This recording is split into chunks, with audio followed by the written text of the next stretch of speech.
3. Perkenalkan, nama saya Arya Kusuma Putra dengan NIM 2413 51145. Perkenalkan, nama saya Adriel Amratmuko dengan NIM 241351096. Assalamualaikum warahmatullahi wabarakatuh. Perkenalkan, nama saya Priani dari kelas 4A dengan NIM 24135100 dari kelompok 7. Assalamualaikum warahmatullahi wabarakatuh. Perkenalkan, nama saya Yaya Putri dan NIM 2413 dari kelompok.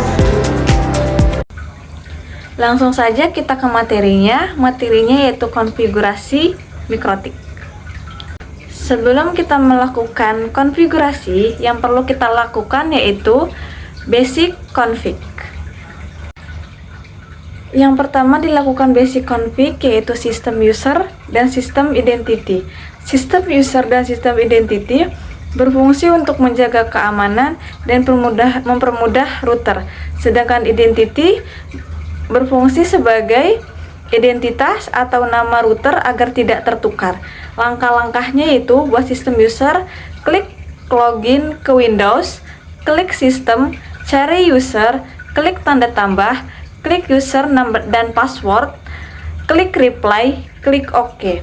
Sedangkan buat sistem identity-nya, login ke Windows, klik sistem identity, klik identity, klik nama router, klik replay, klik OK. Selanjutnya, set name interface. Set name interface berfungsi untuk mengganti nama interface agar lebih mudah dikenali dan dikelola sesuai fungsinya. Misalnya LAN, WAN, dan hotspot, sehingga memudahkan konfigurasi dan mengurangi kesalahan. Interface yang kami gunakan yaitu Ethan 1 ESP1, Ethan 2 ESP2, Ethan 3 client, WLAN 1 wireless. Selanjutnya yaitu IP DHCP client.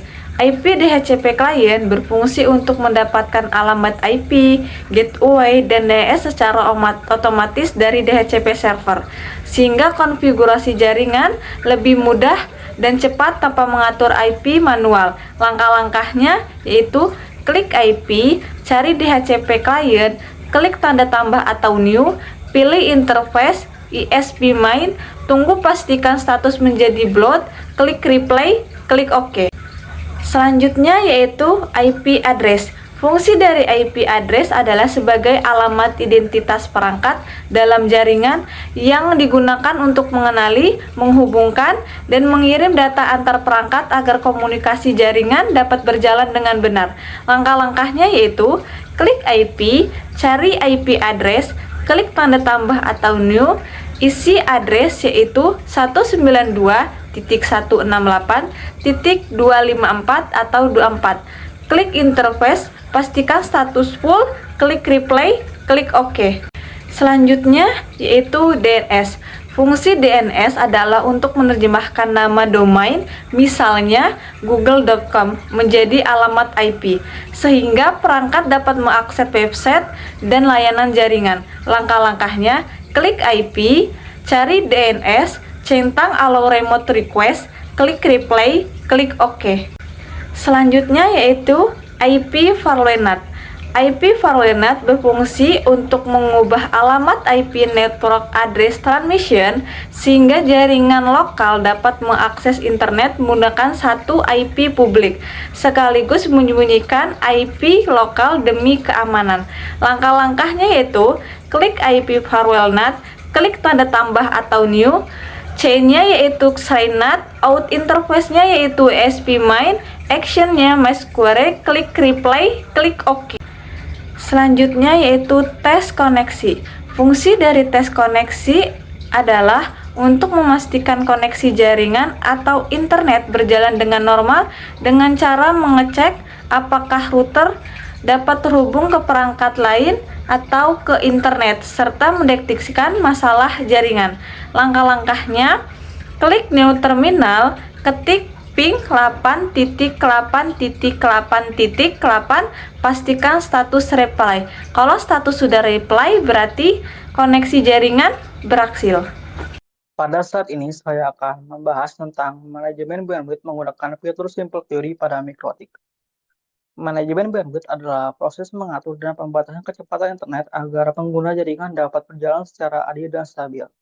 Dalam sebuah jaringan, khususnya jaringan LAN, sering terjadi kondisi di mana satu pengguna menggunakan bandwidth secara berlebihan, sehingga pengguna lain mengalami penurunan kecepatan atau koneksi menjadi lambat.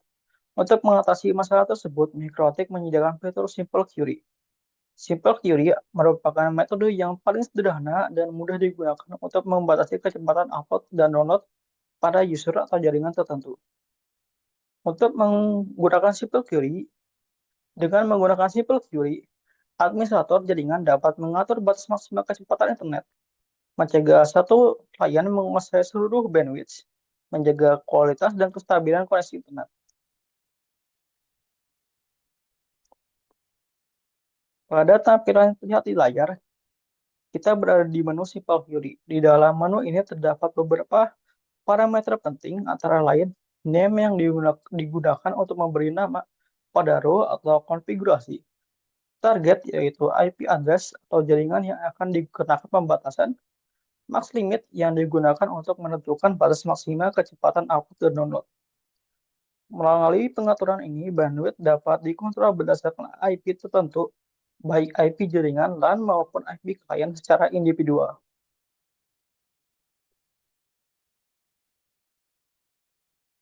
Langkah-langkah untuk melakukan Simple Query sebagai berikut: klik menu Query, pilih Simple Query, klik tombol plus untuk menambahkan konfigurasi baru, isi bagian name, pada bagian target masukkan IP jaringan LAN atau IP klien, atur max limit, misalnya upload sebesar 3 Mbps dan download sebesar 5 Mbps.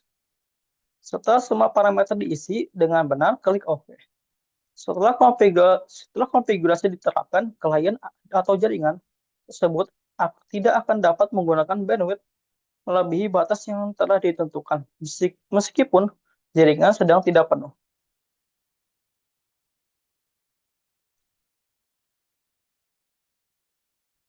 Selanjutnya kita masuk ke hotspot. Secara teknis, hotspot pada mikrotik bekerja sebagai K-tipe portal, artinya mikrotik berfungsi sebagai sistem pengendali yang mencegat dan mengatur akses internet pengguna sebelum pengguna tersebut berhasil melakukan login. Ketika seorang user terhubung ke jaringan hotspot, seluruh permintaan akses internet akan otomatis dialihkan atau didirect ke halaman login mikrotik. Pada halaman ini, user diwajibkan melakukan proses autentikasi seperti memasukkan username dan password sebelum dapat mengakses internet. Mekanisme hotspot dirancang agar mudah digunakan oleh pengguna dan mudah dikelola oleh administrator jaringan. Pada umumnya dikombinasikan dengan DHCP server dinamis, sehingga user tidak perlu melakukan pengaturan IP address secara manual. IP address diberikan secara otomatis oleh sistem. Jaringan bersifat plug and play. Dengan sistem ini, pengguna hanya perlu terhubung ke internet, membuka browser, melakukan login melalui halaman hotspot. Langkah-langkah konfigurasi hotspot pada mikrotik adalah sebagai berikut. Klik menu IP, pilih menu hotspot, jalankan hotspot setup, pilih interface misalnya WLAN, klik next, isi DNS name, contohnya k7.id, klik next, tentukan password, klik next hingga proses setup selesai. Setelah proses ini selesai, sistem hotspot akan otomatis aktif dan siap digunakan. Setiap user yang terhubung ke jaringan akan otomatis dikerahkan ke halaman login sebelum dapat mengakses internet. Saya akan menjelaskan bagian firewall dalam konfigurasi jaringan mikrotik. Firewall pada mikrotik berfungsi sebagai pengamanan jaringan dengan mengatur lalu lintas data yang masuk dan keluar berdasarkan aturan tertentu. Firewall sangat penting untuk melindungi jaringan dari akses yang tidak diinginkan, serangan dari luar, serta untuk mengontrol akses pengguna ke layanan dan website tertentu. Dengan firewall, administrator jaringan dapat mengizinkan atau memblokir trafik berdasarkan berbagai parameter, seperti alamat IP, port, protokol, bahkan konten atau domain tertentu. Fungsi dan tujuan. Fungsi utama firewall dalam jaringan mikrotik adalah: pertama, sebagai security atau keamanan jaringan, firewall melindungi jaringan alternatif dari serangan seperti force scanning, DOS attack, atau akses tidak sah dari luar. Kedua, untuk akses, kontrol akses, kita bisa mengatur siapa saja yang boleh mengakses internet, layanan tertentu atau website tertentu. Ketiga, untuk konten filtering atau penyaringan konten, misalnya memblokir situs-situs yang tidak produktif seperti media sosial, game online, atau konten yang tidak pantas. Keempat, untuk bandwidth manajemen, dengan memblokir layanan tertentu, kita bisa menghemat bandwidth untuk kebutuhan yang lebih penting. Dengan firewall yang dikonfigurasi dengan baik, jaringan menjadi lebih aman, terkontrol, dan melindungi dari berbagai ancaman.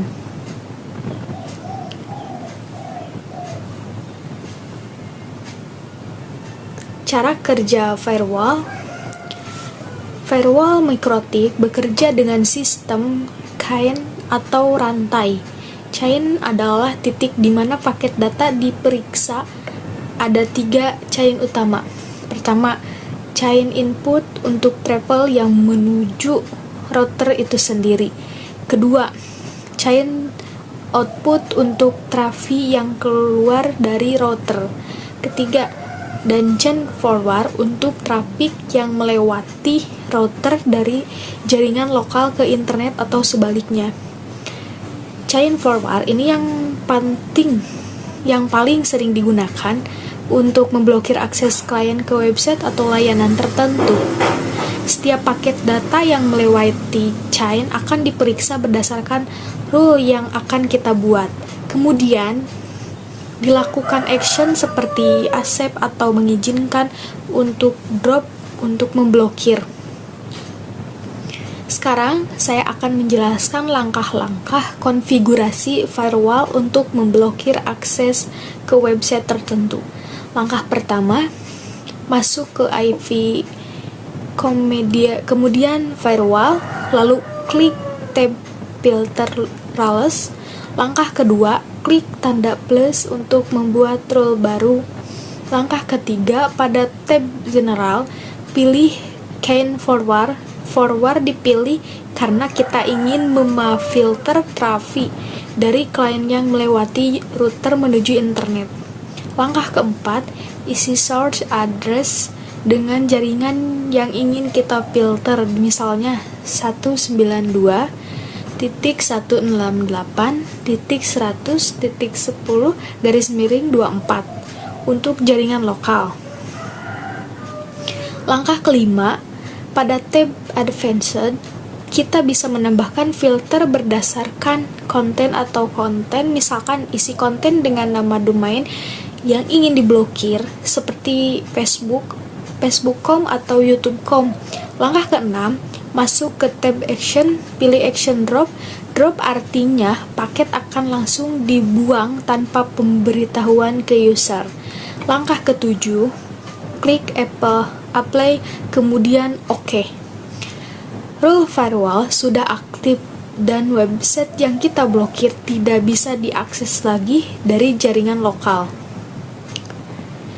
Sekarang, metode pemblokiran. Di mikrotik ada beberapa metode untuk memblokir website. Metode pertama adalah content filtering. Ini memblokir berdasarkan keyword atau konten yang ada di URL.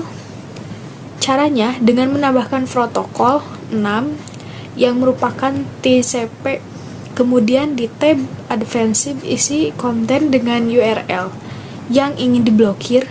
Metode ini cocok untuk blokir cepat, tapi kurang akurat karena bisa kena false positif. Metode kedua adalah layer 7 protokol. Ini lebih akurat karena melakukan deep packet invasion atau pemeriksaan isi paket data berdasarkan pola atau pattern menggunakan regular expression atau regex. Kita buat layer 7 protokol dulu, kemudian Apple di filter rules. Metode ketiga adalah address list. Kita membuat daftar alamat IP atau domain yang ingin diblokir, kemudian membuat rule atau drop semua travel ke address HST tersebut. Metode ini paling terorganisir dan mudah di-manage untuk banyak website. Setiap metode punya kelebihan dan kekurangan. Content filtering paling cepat tapi kurang akurat. Layer 7 paling akurat tapi lebih berat untuk CPU router. Sedangkan address list paling terorganisir untuk manajemen jangka panjang. Sekarang saya akan menjelaskan action dalam firewall. Dalam firewall rule ada beberapa action yang bisa kita pilih. Accept artinya paket diizinkan lewat dan tidak diperiksa ke rule selanjutnya. Drop artinya paket langsung dibuat tanpa pemberitahuan ke pengirim. User akan melihat loading terus atau connection timeout. Reject artinya paket ditolak dan ada notifikasi ke pengirim. User akan melihat pesan error yang jelas. Dan ada juga action lain seperti target untuk memperlambat koneksi atau zoom untuk melompat ke chain lain. Untuk pemblokiran website, biasanya kita menggunakan drop karena aman dan user tidak tahu apakah memang diblokir atau memang websitenya bermasalah. Sini ada best practice dan tips. Berapa best practice dalam konfigurasi firewall? Pertama, selalu beri komen pada setiap rule agar mudah diingat fungsinya. Misalnya blokir YouTube atau blokir Facebook. Kedua, urutkan rule dari yang paling spesifik ke yang paling general. Rule yang di atas akan diproses lebih dulu. Ketiga, jangan terlalu banyak rule yang kompleks karena akan membebani CPU, router, dan memberikan perlambat koneksi. Keempat, test rule setelah dibuat untuk memastikan benar-benar berfungsi. Coba akses website dari klien untuk verifikasi. Kelima, backup konfigurasi setelah membuat rule firewall yang berfungsi dengan baik.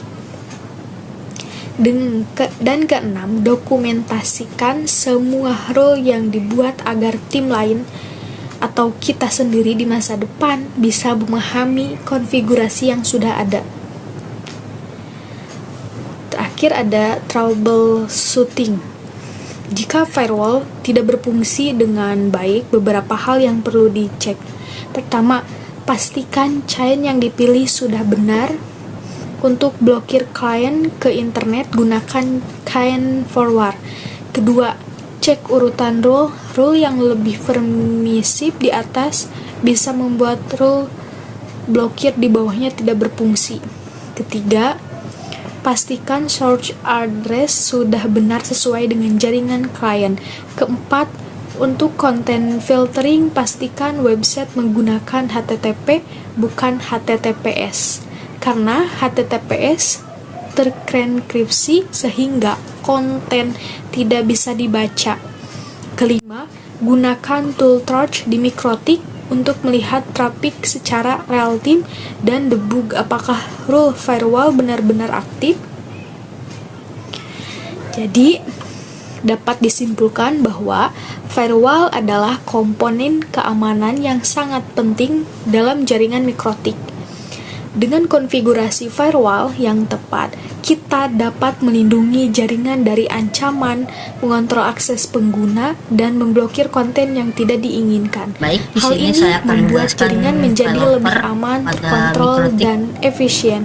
Itulah Failover adalah penjelasan mekanisme saya redundansi mengenai jalur firewall pada otomatis Mikrotik. yang menjamin high availability koneksi internet. Sistem ini bekerja dengan mengkonfigurasi dua atau lebih gateway atau sumber internet dengan prioritas yang berbeda. Jalur utama atau primary terdeteksi putus atau down, akan secara otomatis dan instan memindahkan lalu lintas data ke jalur cadangan atau backup link. Tujuannya adalah meminimalisir downtime sehingga pengguna tidak merasakan gangguan koneksi internet yang sangat berarti. Langkah-langkahnya dalam Mikrotik: klik menu router, klik plus atau Y, isi destination address, isi gateway-nya 192.168.33.1, itu gateway saya. Atur distance menjadi 1 atau 2, lalu klik OK. Selanjutnya backup dan restore. Backup dan restore pada Mikrotik berfungsi untuk menyimpan konfigurasi router agar dapat dikembalikan kembali jika terjadi kesalahan konfigurasi, kerusakan perangkat, atau penggantian router, sehingga pengaturan jaringan tidak perlu dibuat ulang dari awal. Langkah-langkahnya: pertama, langkah-langkah backup. Isi klik file, klik backup, isi name dan password, lalu klik OK. Lalu langkah-langkah restore: klik file, pilih file backupnya, masukkan passwordnya, klik restore, dan lalu klik OK. Terakhir, analisis kualitas jaringan atau QoS. QoS atau Quality of Service adalah mekanisme pada jaringan termasuk Mikrotik yang digunakan untuk mengatur, membatasi, dan memprioritaskan lalu lintas data agar kualitas koneksi tetap stabil dan adil sesuai kebutuhan. Harusnya pada sesi ini saya menampilkan Wireshark-nya, tapi mohon maaf, saya lupa merekamnya atau meng-screenshotnya. Saya tampilkan hasil analisisnya saja. Pertama ada throughput-nya, saya dapat 3,414742, lalu perhitungannya itu dibagi 2,2490, lalu dikali 8, hasilnya 1,51833,793 dikali 8, lalu hasil akhirnya 1,246 average bit, lalu nilainya 2,490 dibagi 4,206, lalu hasilnya 5,3471231574 dibagi 1000, lalu hasilnya nilainya itu 5,347 milisecond atau ms. Paket loss 4,206 dikurangi 4,202 dibagi 4,206 kali 100, ya 4 dibagi 4,206, hasilnya 0,000951022349 dikali 100, hasilnya 0,09, lalu dijalankan kembali 0 menjadi 0,1%. Lalu terakhir jitternya 2,490 per 2 atau dibagi 4205 dengan 18.285 dikali 1000 dengan 18.285.